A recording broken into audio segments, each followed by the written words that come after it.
C'est le moment de faire le point sur l'actualité dont voici les grandes articulations. Prestation de serment de 3 des membres de la Cour constitutionnelle.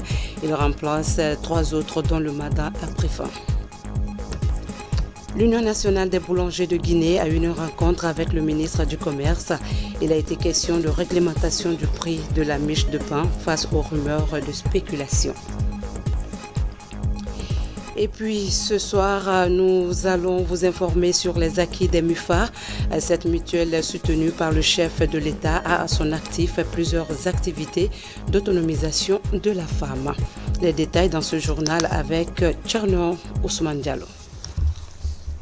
Merci de regarder la télévision nationale. Mesdames et messieurs, bonsoir et bienvenue dans ce journal que nous démarrons sur ce message départ destiné à son Excellence M.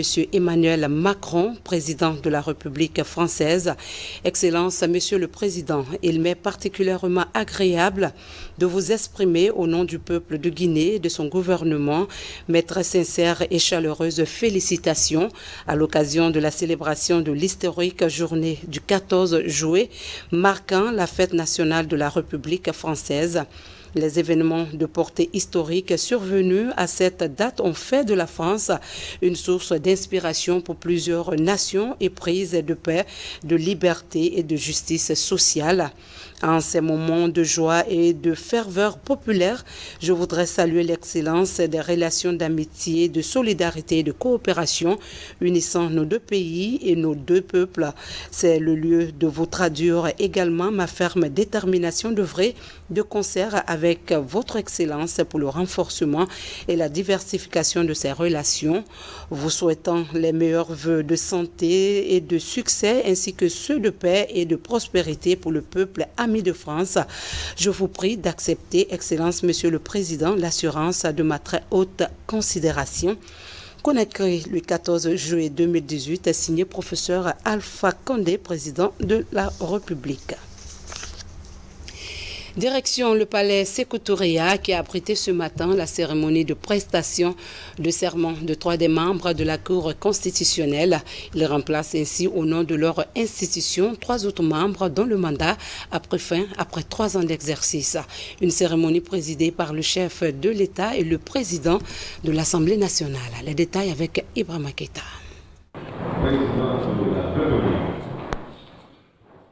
Ils sont 3 nouveaux membres de la Cour constitutionnelle à prêter serment ce samedi devant le président de la République et le président de l'Assemblée nationale. Cette haute juridiction, à travers sa mission de contrôle et de régulation de l'élection du président de la République et du référendum, est un instrument d'enracinement de la démocratie. C'est donc dans le cadre du respect de la Constitution du pays que cette cérémonie de prestation de serment est organisée. En tant que juridiction, elle est placée en dehors de la pyramide du pouvoir judiciaire, lequel est exercé par la Cour suprême, la Cour des comptes, les cours et tribunaux. La composition de la Cour constitutionnelle est fixée par la Constitution en son article 100, qui fixe au nombre de 9 membres désignés par les différentes institutions que le texte détermine et pour un mandat de 9 ans. Cependant, l'article 101 de la même Constitution, en son alinéa 3, dispose que les membres de la Cour constitutionnelle sont renouvelés par tiers tous les 3 ans au tirage au sort. Aussi, Monsieur le Président de la République, Monsieur le Président de l'Assemblée nationale, la prestation de serment que vous présidez en ce moment est la suite logique du tirage au sort qui a eu lieu le 5 mars 2018 au sein de la Cour constitutionnelle et qui a porté sur 3 des membres dont le mandat a pris fin après 3 ans d'exercice. Ainsi, après la saisine des institutions dont ces 3 membres émanent, des élections ont été organisées en leur sein et ce sont les 3 candidats élus qui sont devant vous en ce moment pour prêter le serment prévu à l'article 103 de la Constitution. Et selon l'article 103 de la Constitution nationale, la présentation des serments donne une légitimité aux nouveaux venus, avec à la clé l'acceptation du serment par le président de l'Assemblée nationale et le président de la République. Il n'est pas exclu de rappeler que les attributions que l'article 93 de notre Constitution assigne aux conseillers de la Cour constitutionnelle portent d'abord sur la régularité des élections nationales et des référendums à la Constitution. Ensuite, sur la constitutionnalité des lois, des ordonnances, des traités et des accords internationaux. Enfin, sur la garantie de l'exercice des droits fondamentaux de la personne humaine et des libertés publiques. Comme vous le voyez, ce sont là des attributions qui sont à la fois considérables et importantes. Elles sont aussi redoutables, car le mauvais fonctionnement de la Cour constitutionnelle peut entraîner des effets néfastes sur l'équilibre des pouvoirs exécutifs et législatifs, ainsi que sur les intérêts financiers, voire stratégiques, du pays dans ses relations avec le reste du monde. Ensuite, le président de la République, professeur Alpha Condé. L'audience dans la République de prestation est un événement très important dans la vie institutionnelle de notre pays. Elle témoigne du fonctionnement régulier de la Cour constitutionnelle depuis son installation en mars 2015. La prestation de serment qui nous réunit en ce moment est le complément du tirage au sort des membres de la Cour constitutionnelle, destiné à remplacer 3 d'entre eux au terme d'un mandat de 3 ans, en application des dispositions de l'article 101 alinéa 3 de la Constitution. À cette occasion, j'adresse mes plus vives félicitations aux membres sortants pour avoir rempli leur mandat avec compétence et dévouement en participant au premier pas de cette haute instruction après son installation. Aux membres entrants que vous êtes, je vous adresse également mes vives félicitations pour votre brillante élection au sein de vos institutions d'émanation.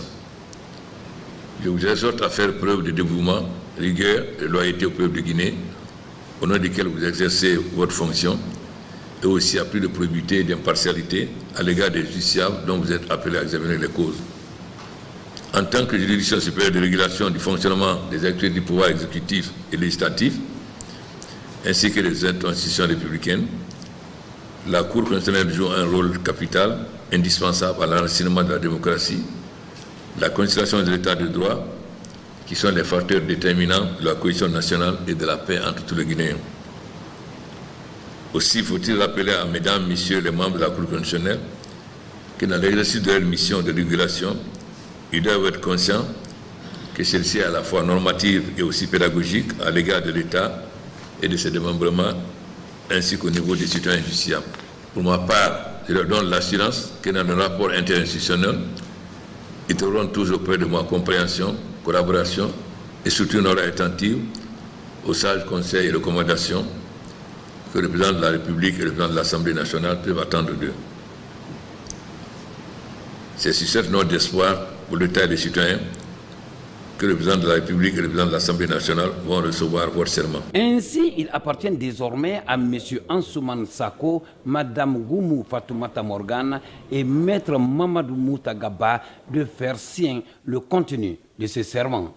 Mesdames, Messieurs les conseillers à la Cour constitutionnelle, veuillez vous lever pour écouter les termes du serment dont je donne lecture et après chacun, à l'appel de son nom, lève la main droite et dit « Je le jure ».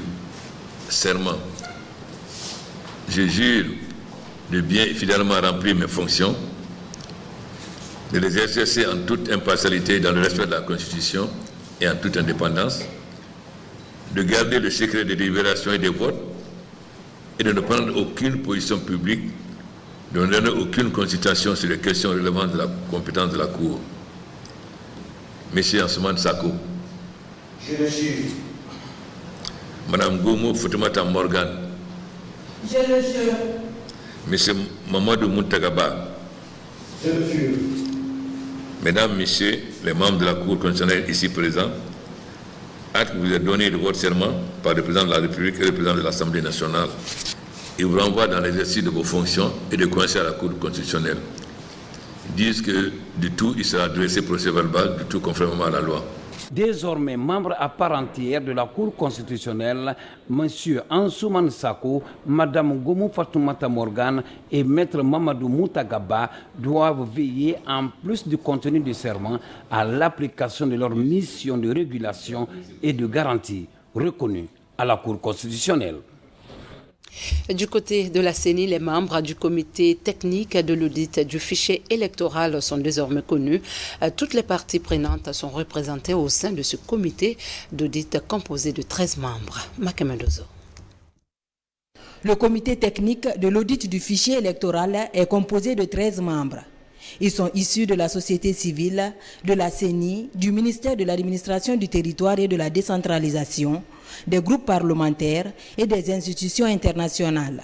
Ce comité a la charge de suivre et coordonner les activités administratives et techniques du processus d'audit du fichier mené par les experts internationaux. Dans l'accord politique, il est question d'auditer le fichier électoral pour ressortir les forces et les faiblesses du fichier électoral et faire des recommandations pour essayer de corriger les anomalies ou faiblesses qui seront constatées par le groupe d'experts internationaux qui aura la charge d'auditer.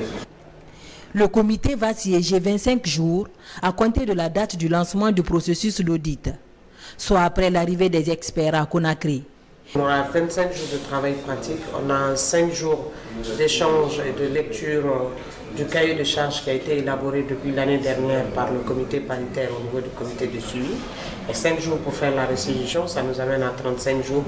Mais nous avons dit d'attendre l'arrivée des experts internationaux qui est imminent.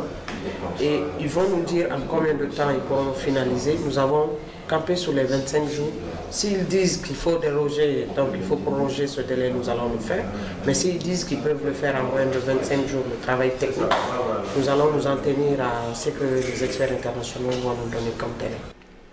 La présidence de ce comité revient à la société civile. La vice-présidence sera assurée par le ministère de l'administration du territoire. Les auditeurs du fichier, eux, sont recrutés par l'Union européenne, l'OIF et le PNUD.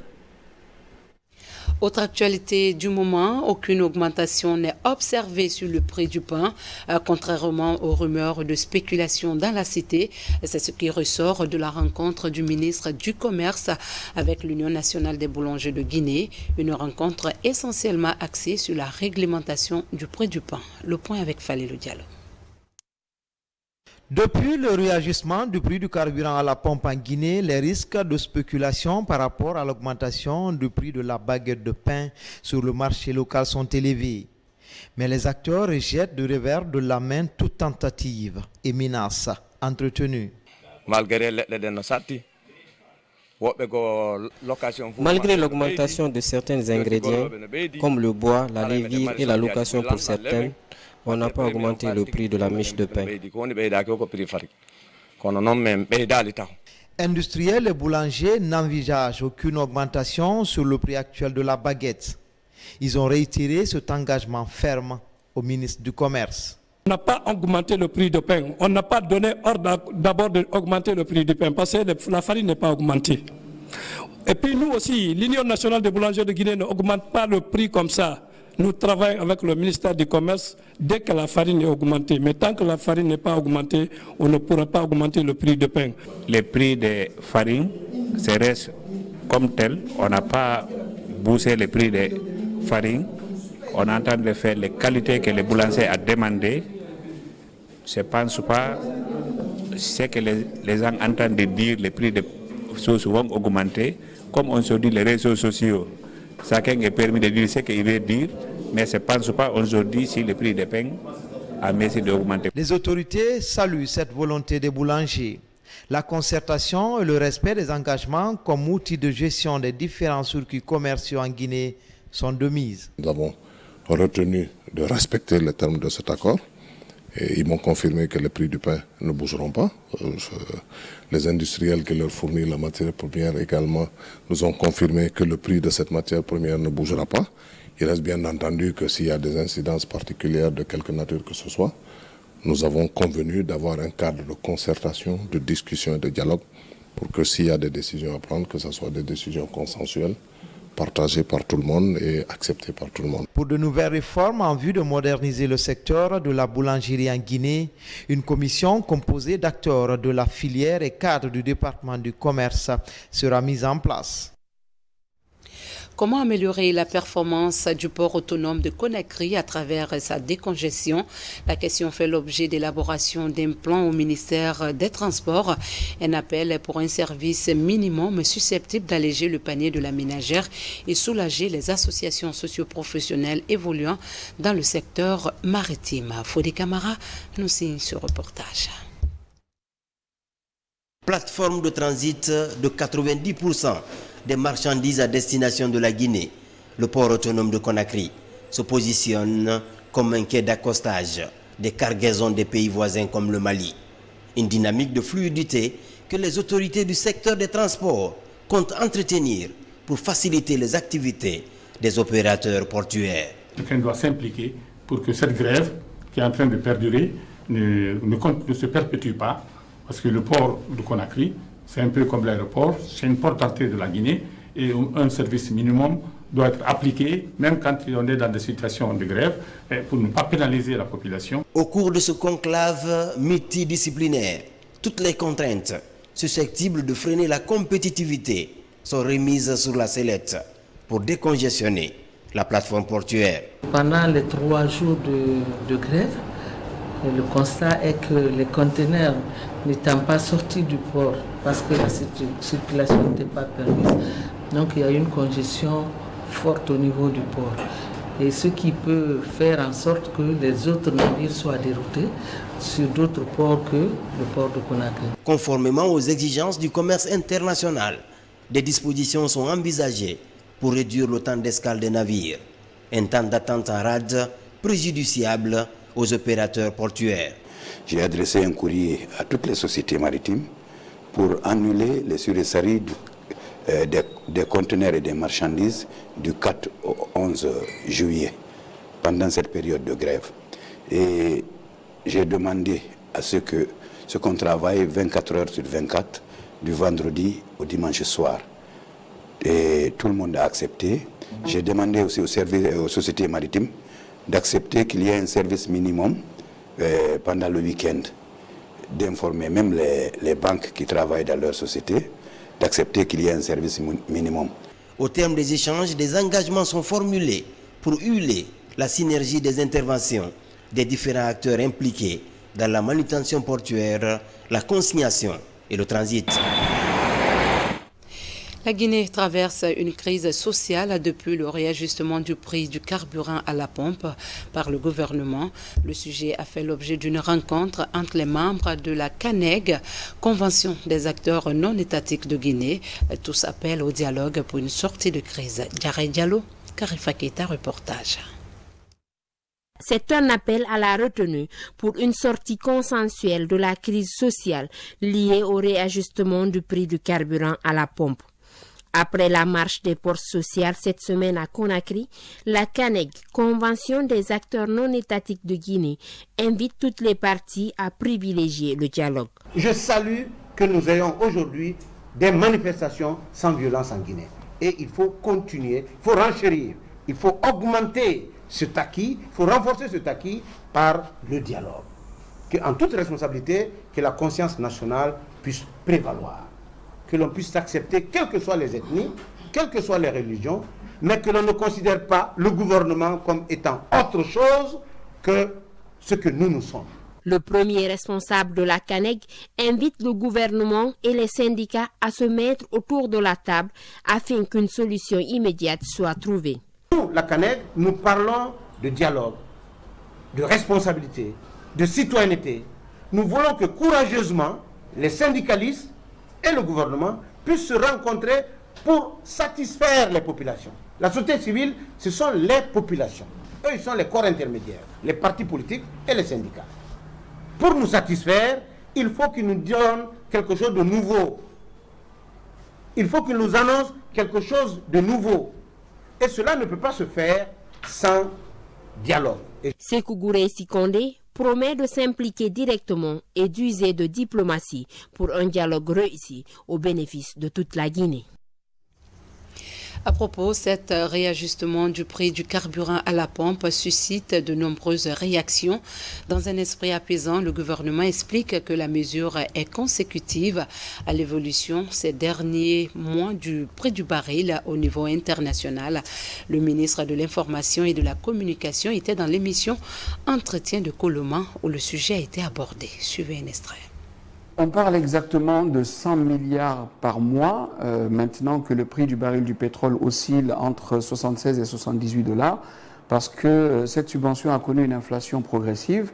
On est parti d'une valeur du baril du dollar à 46 $ au moment où le prix de l'essence était à 8 000 francs. Et aujourd'hui, on a connu une augmentation de près de 69% avec un prix du baril à 78 $. Donc vous comprenez bien que plus le prix du baril augmente, c'est-à-dire que plus l'écart entre le prix du marché international et le prix du carburant sur le marché guinéen s'accroît, plus l'effort du gouvernement pour compenser cet écart est important. Vous parlez de 100 combien pour cent 69% d'augmentation. Et le réajustement sur le prix du carburant en Guinée, 25%. Il est de 25%. Les partenaires sociaux, il s'agit d'eux, accusent le gouvernement de décision unilatérale parce que tout simplement le gouvernement aurait violé une disposition d'un protocole signé en 2016 sur le carburant. Bon, je veux bien croire en la bonne foi des partenaires sociaux parce que d'ailleurs ils ont une mission très salutaire, c'est celle de défendre les intérêts de la population et des travailleurs en particulier. Mais écoutez, ce protocole d'accord, je l'ai parcouru, il est là. Je pense que peut-être que nous n'avons pas la même compréhension de ces dispositions, mais en ce qui concerne son article 2, il est clairement dit que les parties conviennent de maintenir le prix du litre de carburant à son niveau actuel, c'est-à-dire au moment où il était signé. Par ailleurs, elles conviennent que si le prix du baril venait à augmenter, le prix à la pompe en Guinée continuerait à être maintenu au prix de 8 000 jusqu'en décembre 2016. Or, le gouvernement a maintenu ce prix jusqu'en juin 2018. Ça veut dire 2 ans au-delà de la date butoir qui était fixée dans le protocole. Je pense que tout le monde comprendra aisément que le gouvernement a fait quand même beaucoup d'efforts pour ne pas répercuter sur les populations l'augmentation des cours mondiaux du pétrole. Mais aujourd'hui, la position n'est plus soutenable. Le prix du baril est dans une tendance haussière continue et la position tarifaire du carburant en Guinée provoque un coulage important vers nos pays, les pays voisins. C'est-à-dire que par voie de trafic, le carburant est enlevé en Guinée et il est vendu au Mali, en Sierra Leone, en Côte d'Ivoire, où le carburant coûte plus cher sur le marché local. Donc les trafiquants jouent sur ces différentiels. En moyenne, ils gagnent à peu près 3 000 francs par litre. Irrésistiblement, le cours du pétrole grimpe. À date, le baril du Brent se négocie à 74,94 $ US. Conséquence, des pays procèdent au réajustement du prix du litre de carburant à la pompe. Dernier cas en date, la Sierra Leone, où le litre du carburant à la pompe passe de 6 000 léones, soit 8 590 francs guinéens, à 7 000 léones, soit 11 450 francs guinéens. Autre sujet d'actualité, EDG présente à Conakry un modèle financier d'équilibre et des résultats de l'étude tarifaire sur l'électricité. Objectif, faire payer à la population l'électricité qu'elle a consommée. Nabi Kamara. Comment rendre l'énergie accessible aux populations avec un coût approprié et équitable? La question préoccupe les acteurs du secteur. Cette semaine, ils ont abordé le sujet à l'occasion de la présentation du modèle physico-financier d'équilibre de l'EDG et les résultats de l'étude tarifaire sur l'électricité en Guinée. Alors, le modèle physico-financier, c'est un modèle qui permet de voir l'évolution de l'équilibre financier du secteur, de voir dans quelle mesure et quelles sont les conditions qui permettent d'équilibrer financièrement le secteur de l'électricité qui aujourd'hui est fortement subventionné par l'État. L'étude tarifaire sur l'électricité en Guinée a fait le diagnostic de l'ensemble du système de production, de commercialisation et de gestion de l'énergie électrique. une démarche qui devrait aider à mettre en place des outils clés en matière de gouvernance dans ces secteurs stratégiques. La rencontre d'aujourd'hui est un élément extrêmement important. Et il fait partie de l'ensemble des mesures à prendre pour viabiliser le secteur de l'électricité en Guinée. Aujourd'hui, il n'est pas question d'échanger sur le prix de l'électricité en Guinée. Il est plus question d'échanger sur les éléments structurants avec un objectif principal, comment rendre l'accès à l'énergie à la population guinéenne avec le coût approprié et le coût équitable. L'État vient ainsi de se doter d'un document de référence pour déterminer et appliquer les tarifs accessibles aux populations guinéennes. Autonomisation de la femme, une priorité du chef de l'État devenue une réalité en Guinée avec les mutuelles financières des femmes africaines. Dynamiques et déterminées, nombreuses sont celles qui gagnent la lutte contre la pauvreté en contribuant au développement socio-économique du pays. Selon des chiffres, 65 000 femmes sont aujourd'hui sorties de la pauvreté. C'est le grand format du jour signé Thierno Ousmane Diallo. Dans son milieu à Fourekaria, Aminata Silla est une success story. Avec son commerce, elle est passée du stade d'une vendeuse ambulante à celui d'importatrice de vêtements. Mais pour en arriver là, il lui aura fallu surmonter beaucoup d'obstacles, dont celui du financement de ses projets. La précieuse aide est venue de cet endroit, la mutuelle financière des femmes africaines de Fourekaria, une microbanque de développement exclusivement dédiée à l'accompagnement des initiatives d'autonomisation féminine.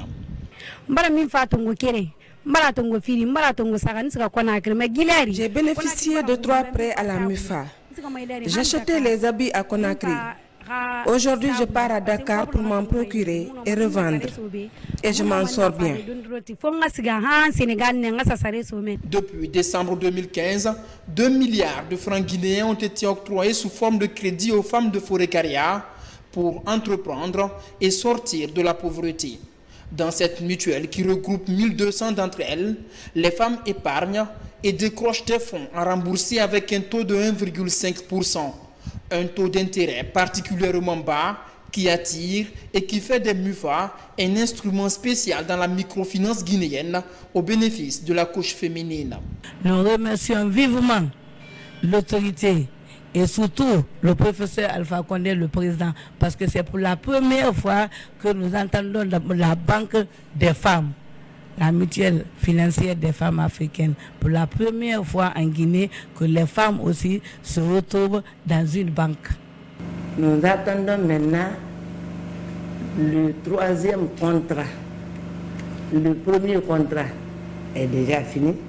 Le 2e contrat est déjà fini. On a demandé 2 milliards parce que nous avons plus de 1000 adhérentes. Vous avez vu, de départ, c'était 500, 600. On a eu 1 milliard.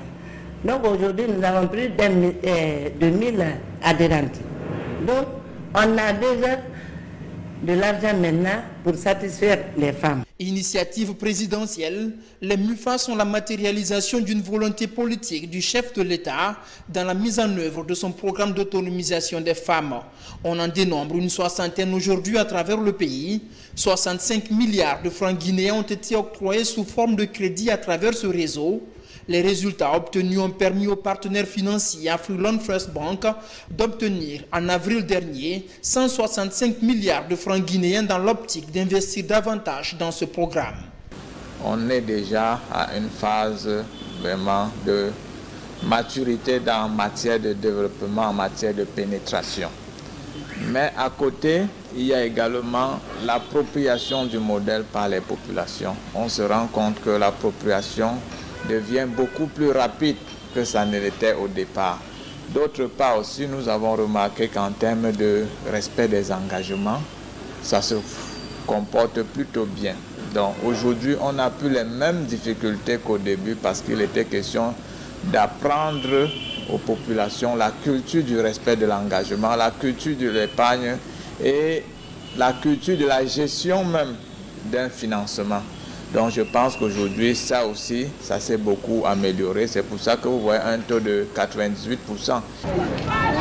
À l'horizon 2020, le challenge est de sortir 2 millions de personnes de la pauvreté. Avec la politique des MUFA, l'investissement permet de toucher une couche qui constitue la majorité de la population. Présente dans toutes les préfectures du pays, les MUFA tirent aussi leur particularité du fait que n'y travaillent que des femmes pour aider les femmes à faire prospérer leurs affaires.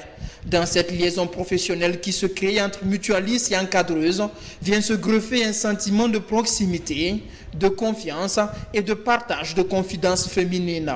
L'aventure dure depuis près de 3 ans et bénéficie du soutien personnel du président de la République qui inaugure les différentes mutuelles et marque son attachement à la réussite de ce programme. Le MUFA est fait pour joindre toutes les femmes qui n'ont pas les moyens afin qu'elles puissent être accompagnées.